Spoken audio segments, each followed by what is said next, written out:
Staline, bien sûr, parce que plus l'accusation est grave, plus la défense est intéressante. Vous auriez plaidé quoi pour défendre Staline?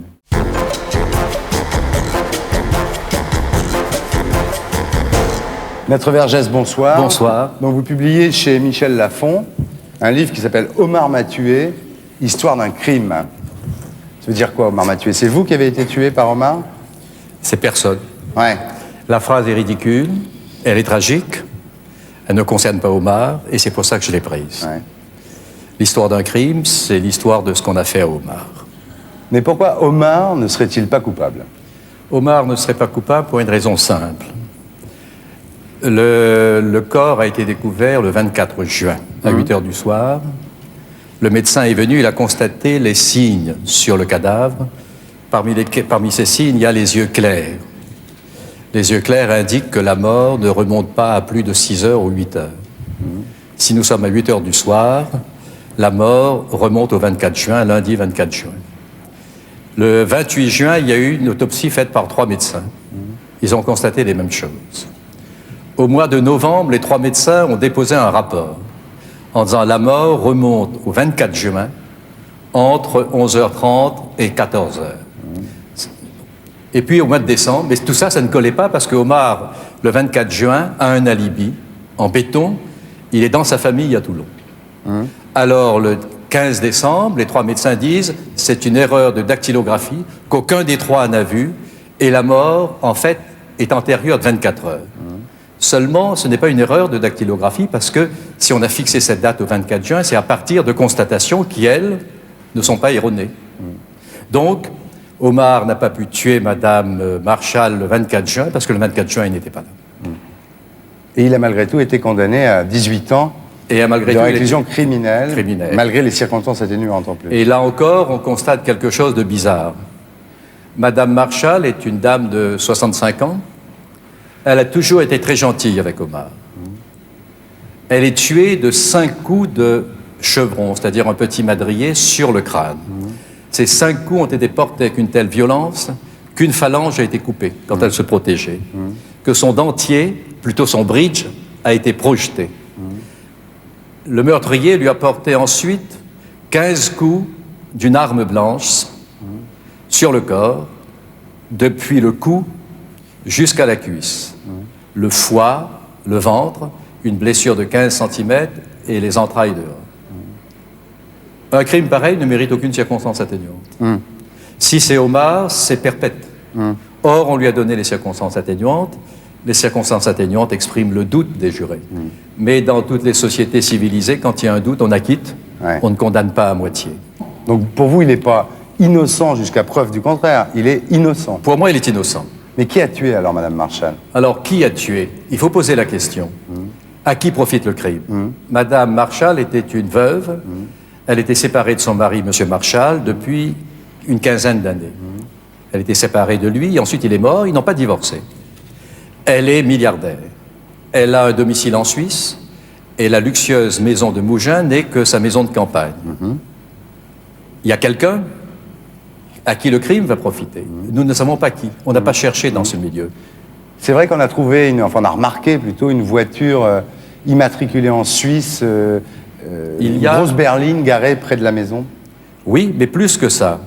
Le lundi 24 juin, un ouvrier tunisien qui travaille sur un chantier voisin et qui, de temps en temps, se repose et regarde un peu aux alentours, voit une voiture, Volvo immatriculée en Suisse, s'arrêter devant la maison de Madame Marshall, en descendre un homme de 35 ans environ, avec des cheveux blonds, il sonne, et une voix à l'intérieur demande qui est-ce. Et à ce moment-là, lui s'en va. Or, s'il y a une voix qui répond à l'intérieur, c'est Madame Marshall. Donc, elle est vivante le lundi matin. Et cette voiture, cet homme, on n'a pas cherché à savoir qui c'était, parce que dès le départ, on avait décidé que c'était le petit jardinier marocain. On a dit, vous le savez, que s'il a été condamné, c'est parce qu'il a été mal défendu, par vous. Oui. Écoutez, ça, quand on veut défendre une décision de justice, on met tout sur le dos de l'avocat. Mais quand les juges de Los Angeles acquittent les 3 flics qui ont lynché un conducteur noir, on ne dit pas s'ils ont été acquittés, c'est la faute de l'avocat. On dit les juges sont racistes. Parce que là, on s'en fout, on dit la vérité.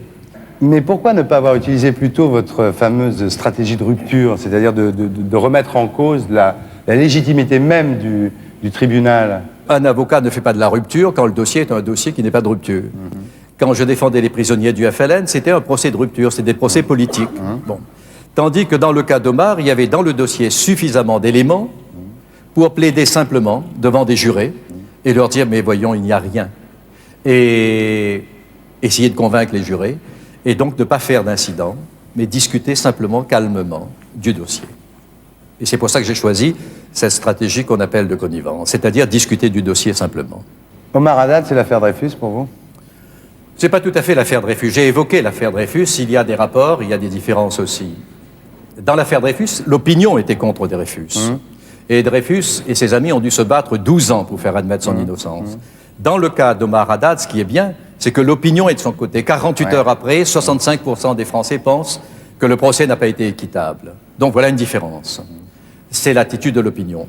Maintenant, dans la cour d'assises même, si j'en crois le journal VSD, à qui des jurés se sont confiés, 5 jurés sur 9, c'est-à-dire la majorité, étaient pour son acquittement. Et c'est le président qui, pendant 7 heures, les a travaillés jusqu'à en faire craquer 2. Pourquoi? Pourquoi? Le président a des préventions contre les Arabes. Qu'est-ce qui vous permet de dire une chose pareille? Eh bien, les phrases qu'il a dites au cours du procès. Quand la femme d'Omar Haddad dit « Omar ne ferait pas de mal à une mouche », par une fine allusion au sacrifice du mouton pour la fête de l'Aïd el-Kébir, il a répondu « Oui, mais il égorge les moutons ». Alors que c'est pas vrai. D'abord, égorger les moutons est un rite religieux, et deuxièmement, Omar Haddad n'a jamais égorgé de moutons. Mais là, par cette fine réflexion concernant un accusé musulman et maghrébin, il essayait de soulever le racisme et la peur de l'autre. Enfin, quand on a essayé pour salir Omar Haddad de prétendre qu'il avait eu des rapports avec des prostituées, ce qui a été un échec, mais le président en a profité pour dire à sa femme « mais c'est interdit par le Coran ». Or, est-ce que le président aurait dit à un accusé français, breton ou auvergnat, qui trompe sa femme, que c'est interdit par l'Évangile? Naturellement, il n'aurait pas dit cela. Donc, il y a là des réflexions qui tendent à rejeter Omar Haddad comme un autre, comme un étranger, capable de tout. Alors vous défendez aussi Jean Edernalier dans une autre affaire qui est plus mondaine, contre la directrice du Monde des Livres, Josiane Savigno. Qu'est-ce qu'il a fait, Jean Edernalier? Il y a un contentieux entre eux. Il y a eu des campagnes de Monde contre Jean Edernalier, et à la fin, Jean Edernalier s'est mis à attribuer des noms d'oiseaux à la responsable du Monde des Livres. Il a dit, entre autres, qu'elle avait, je cite les phrases qu'il a dites, qu'elle avait le clitoris querelleur. Elle l'a attaqué pour ça? Et que son entrecuisse sentait le lisier. Qu'elle avait des cuisses de grenouille, celluliteuses et grenues. Et il a fait allusion à des vacances qu'elle avait prises dans l'île d'Oléron avec une autre dame. Et moi, j'ai répondu, mais écoutez, vous l'accusez d'homosexualité dans un de vos articles, d'ailleurs, c'est pas vrai. Lui vous accuse d'homosexualité, vous êtes quitte. Vous, d'une manière assez plate et vulgaire, vous dites que son ouvrage est nauséabond et sans mauvais. Lui, d'une manière plus littéraire, dit que vous sentez le lisier. Je ne vois pas du tout où est la différence, sauf dans le talent et le style. Enfin, clitoris, querelleur, je m'interroge. J'ai interrogé des gynécologues, aucun gynécologue n'a jamais vu un clitoris querelleur.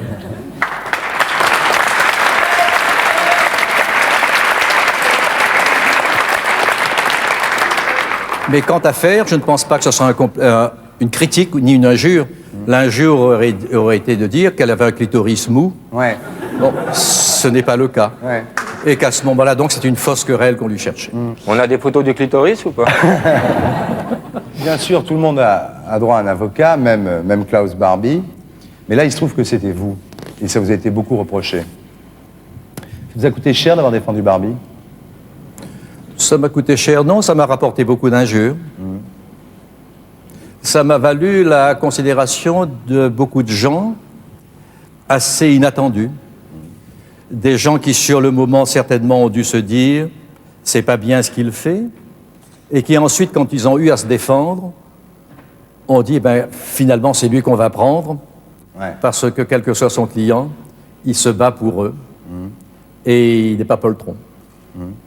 Donc finalement, l'effet a été bénéfique. C'est vrai que ça vous a coûté une série sur TF1? Oui, je sais. Vous le savez? Je le sais. J'avais signé un contrat, tout était prêt, et puis le contrat a été annulé. Pourquoi pas avoir défendu Touvier? Il a droit à un avocat, lui aussi. Écoutez, parce que c'est pas l'avocat qui choisit le client, c'est le client qui choisit l'avocat. Et puis, donc, Touvier ne m'a pas choisi, il a choisi Maître Trémollet de Villers, qui est un excellent avocat. Et puis, en plus, je ne veux pas en faire une spécialité non plus. Vous auriez, surtout que vous êtes illustré dans l'état de cause, vous auriez plaidé la même chose que Trémollet de Villers? En France, il existe 2 principes fondamentaux qui datent de la nuit des temps. L'un, c'est au bout d'un certain temps, on ne poursuit plus les crimes, dans un but d'apaisement social. L'autre, c'est dans la Déclaration des droits de l'homme, on ne peut pas appliquer à des faits passés une loi qui leur est postérieure. Vous vous rendez compte à quel point ça serait terrible? On poursuivrait dans 5 ans, en vertu d'une loi qu'on prendrait dans 5 ans, des gens qui sont avortés aujourd'hui et qui le font légalement. C'est pas possible.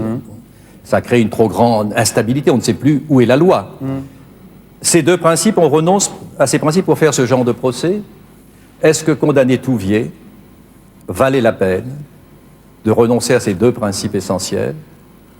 Je crois qu'on peut en discuter. Je vais vous citer quelques clients célèbres. Vous allez me dire si vous les auriez défendus, puis peut-être quelle défense vous auriez adoptée. Louis XVI. J'ai défendu Louis XVI un jour à la télé. Quelle défense avez-vous adoptée? La défense que j'avais adoptée, c'est de dire aux conventionnels, j'admire beaucoup Saint-Just et Robespierre, mais de leur dire, écoutez, c'est pas une manière de régler les problèmes politiques que de couper le cou à l'adversaire. Parce qu'il arrive un jour où d'autres adversaires vous coupent le cou. Ce qui est arrivé. Et c'est arrivé. Staline. Staline, bien sûr, parce que plus l'accusation est grave, plus la défense est intéressante. Vous auriez plaidé quoi pour défendre Staline? J'aurais dit aux gens qui le poursuivent, si il n'avait pas mené la guerre contre Hitler, où seriez-vous aujourd'hui? Et Hitler, justement, vous l'auriez défendu?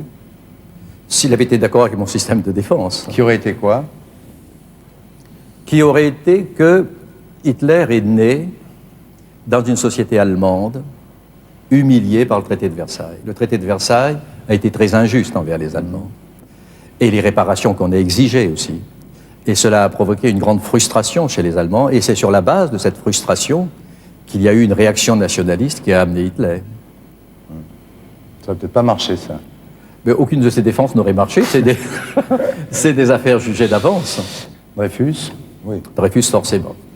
Et Landru? Et Landru, bien sûr. Bonsoir, monsieur Ardisson.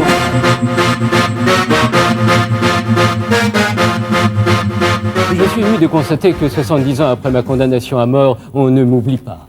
Ben non, pas du tout. Vous voulez nous rejoindre? Les portes du pénitencier, bientôt... Ça va. Asseyez-vous, monsieur Landru. Je présente Jacques Vergès. Monsieur Landru. Asseyez-vous. Maître Jacques Vergès, un avocat très, très fameux à notre époque. Vous pouvez vous présenter, Landru? Henri Désiré Landru, 52 ans. À mon actif, plus de 300 conquêtes féminines. Et à mon passif, seulement quelques petits crimes. Enfin, vous avez quand même découpé 10 femmes en morceaux, vous les avez brûlées dans votre chaudière. Et un jeune garçon. Soyez précis, monsieur Ardisson. Je suis maniaque, vous le savez bien. Dommage que vous n'ayez pas été là. Vous auriez certainement été un très bon défenseur. Mais, à propos, auriez-vous accepté? Sûrement. Alors, comme vous le savez, on a retrouvé dans mon jardin des os calcinés, des dents et surtout un carnet sur lequel je notais les frais de voyage de mes victimes. Oh, seulement des allées simples. Alors, qu'auriez-vous plaidé? Coupable ou innocent? Eh bien, écoutez, vous aviez à votre procès le comportement d'un innocent. J'aurais plaidé l'innocence. D'autres personnes qui sont innocentes ont des comportements de coupables, paraît-il, sont gênées dans leur défense. Mais vous étiez très habile. Vous aviez une défense d'innocent, vous étiez convaincant. La présence d'ossements dans votre jardin ne prouvait rien, finalement. Et les billets simples signifient simplement que les belles restaient chez vous pour faire la grasse matinée pendant que vous rentriez à Paris. Vous êtes rassuré? Oui, ça ne m'étonne pas. Nous, on ne met pas les gens dans des chaudières, on les dématérialise ici. Mettez-vous bien au fond de votre fauteuil. Fermez les yeux. Alors, Jacques Vergès, c'est la première fois que vous rencontrez Landru. Oui, en chair et en os, oui, grâce à vous. Est-ce que vous pensez que vous êtes le meilleur avocat de France? Non, sûrement pas. Ce que je voudrais qu'on dise de moi, c'est que j'ai apporté quelque chose de nouveau et que je ne suis pas comme les autres. Ça, c'est sûr. Alors, je suis complet. Pendant de nombreuses années, vous avez disparu. On vous a posé de nombreuses fois la question. Vous n'avez jamais répondu. Je ne pense pas que vous allez me répondre ce soir. Vous avez été dématérialisé pendant quelques années. Oui. Donc, je vais vous dématérialiser à mon tour. Vous êtes d'accord? Parfaitement. Mettez-vous bien au fond du fauteuil. Fermez les yeux.